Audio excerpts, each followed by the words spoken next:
Define ಮಾಡೋದು. ನಾವೀಗ ಅದನ್ನ ಲಿಂಕ್ ಮಾಡಕ್ ಹೋಗಿಲ್ಲ.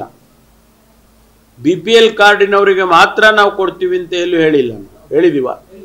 ಹೇಳಿಲ್ಲ. BPL ಕಾರ್ಡ್ ಅನ್ನ ಡಿಫೈನ್ ಮಾಡ್ತೀವಿ. ಈಗ ಕೆಲವರು ಹೆಲ್ತ್ ಕಾರ್ಡ್ ಇಲ್ಲ ನಮ್ಮಲ್ಲಿ ಇನ್ನೂ ಕೂಡ. ಆ BPL ಕಾರ್ಡ್ ಇದ್ರೆ ಅವರಿಗೆ ಹೆಲ್ತ್ ಸರ್ವಿಸಸ್ ಸಿಕ್ಕತ್ತೆ ಅಂತ ಹೇಳಿ only for that health card ಅಂದರೆ ಹೆಲ್ತ್ ಫೆಸಿಲಿಟೀಸ್ ತಗೊಳ್ಳೋ ಸರ್ವಿಸಸ್ ತಗೊಳ್ಳೋದಕ್ಕೆ ಮಾತ್ರ ಅವರು ಉಪಯೋಗಿಸ್ತಾರೆ. ಆದರೆ BPL ಅಂತ ಬಂದ್ಬಿಡುತ್ತೆ. ಅದಕ್ಕೆ ನಾವು ಕ್ಲಾರಿಫಿಕೇಶನ್ಸ್ಗಳು ಮಾಡಿಲ್ಲ ಇನ್ನೂ ಕೂಡ. ಅದು ಮಾಡಿದ ಮೇಲೆ ಬಹುಶಃ ಹೆಲ್ತ್ ಕಾರ್ಡ್ ಅಂತ ಬೇರೆ ಕೊಟ್ಟು ಅವರಿಗೆ BPL ಅದು ಇದರಿಂದ ಹೊರಗಡೆ ತೆಗೆಯುವಂಥದ್ದು ಮುಂದೆ ಯಾವತ್ತಾದರೂ ಬರ್ಬೋದು ದೇಶದಲ್ಲಿ. ಅದು ನಮ್ಮ ರಾಜ್ಯಕ್ಕೆ ಒಂದಕ್ಕೆ ಆಗೋದಿಲ್ಲ. ಅದು ನ್ಯಾಷನಲ್ ಪಾಲಿಸಿ ಆಗುತ್ತೆ, ಮುಂದೆ ನೋಡೋಣ.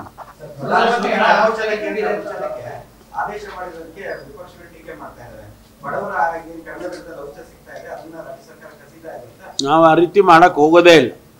ಬಡವರಿಗೆ ಯಾವ ರೀತಿ ಕಾರ್ಯಕ್ರಮ ನಾವು ಎಲ್ಲ ರಂಗದಲ್ಲಿ ಕೊಡ್ತಾ ಇದ್ದೇವೆ, ಆರೋಗ್ಯ ಕ್ಷೇತ್ರದಲ್ಲೂ ಕೊಡ್ತೇವೆ.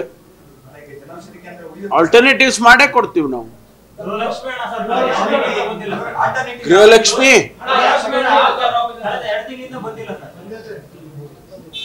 ಯಾವ ಸ್ಪೆಸಿಫಿಕ್ ಆಗಿ ಏನಾದರೂ ಇದೆಯಾ ನಿಮ್ಮ ಹತ್ರ? ಯಾವ ಊರಲ್ಲಿ ಅಥವಾ ಯಾವ ತಾಲೂಕಲ್ಲಿ? ಬಹುತೇಕ ಅಂದ್ರೆ ಇಡೀ ಜಿಲ್ಲೆನಲ್ಲಿ. ಹೌದಾ? ಇಲ್ಲ ಹೇಳಿ ಸ್ವಲ್ಪ ಸರಿ. ನೋಡಿ, ಚುನಾವಣೆ ಸಂದರ್ಭದಲ್ಲಿ ಸ್ವಲ್ಪ ಗೊಂದಲ ಆಗಿತ್ತು. ಈಗ ಎಲ್ಲ ನಾರ್ಮಲ್ ಬಂದ್ಬಿಟ್ಟಿದೆ, ಎಲ್ಲ ಬಿಡುಗಡೆ ಮಾಡಿದ್ದೇವೆ.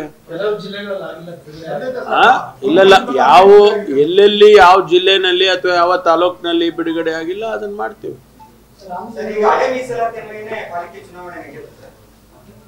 ಇಲ್ಲ, ಇನ್ನೂ ಕ್ಲಾರಿಫಿಕೇಶನ್ ಸಿಕ್ಕಿಲ್ಲ ನಮ್ಗೆ. ನೋಡ್ಬೇಕು, ಅದನ್ನು ಚರ್ಚೆ ಮಾಡಿಲ್ಲ ನಾವು. ಬಹುಶಃ ಈಗ ಅದಲ್ಲ, ಎಲೆಕ್ಷನ್ ಕಮಿಷನ್ ಅವರು ಎಲೆಕ್ಷನ್ ಮಾಡಬೇಕು ಅನ್ನೋ ಮಾತನ್ನು ಹೇಳಿದ್ದಾರೆ. ಹಿಂದಿನ ರಿಸರ್ವೇಶನ್ ಅಲ್ಲಿ ಮಾಡ್ತಾರಾ ಅಥವಾ ಪರಿಷ್ಕರಣೆ ಮಾಡಿ ಡಿಲಿಮಿಟೇಷನ್ ಮಾಡಿ ರಿಸರ್ವೇಶನ್ ಹೊಸದಾಗಿ ಮಾಡ್ತಾರಾ ಗೊತ್ತಿಲ್ಲ.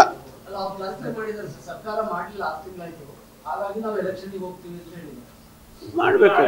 ಕಾನೂನು ಏನ್ ಹೇಳುತ್ತೆ, ಎಲೆಕ್ಷನ್ ಕಮಿಷನ್ ಏನ್ ತೀರ್ಮಾನ ಮಾಡ್ತಾರ ಅದನ್ನ ಫಾಲೋ ಮಾಡ್ತಾರೆ.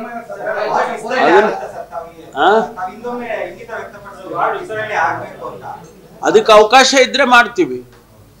ಒಂದು ವೇಳೆ ಎಲೆಕ್ಷನ್ ಕಮಿಷನ್ನು ಅದಕ್ಕೆ ಸಮಯ ಕೊಟ್ಟು ಅವಕಾಶ ಕೊಟ್ರೆ ಖಂಡಿತವಾಗಿ ಮಾಡ್ತೀವಿ. ತುಮಕೂರು ಬೆಳೀತಾ ಇದೆ.